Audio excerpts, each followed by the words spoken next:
Hello, my name is Andreas, and in today's video we will discuss the role of leverage in trading.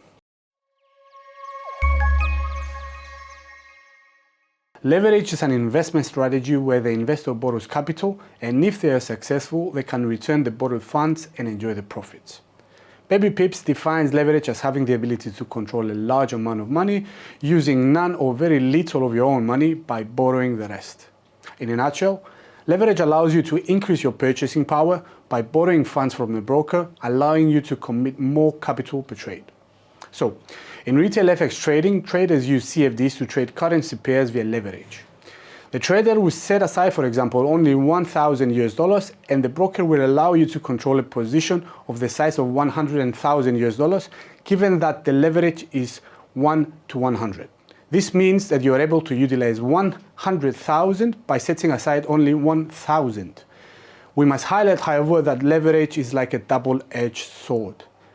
The advantage is that leverage allows you to make much higher returns as the amount you commit from your own funds is far lower than the actual investment size. On the flip side, the disadvantage is that a small price movement in the opposite direction of your trade can eliminate the whole amount you committed.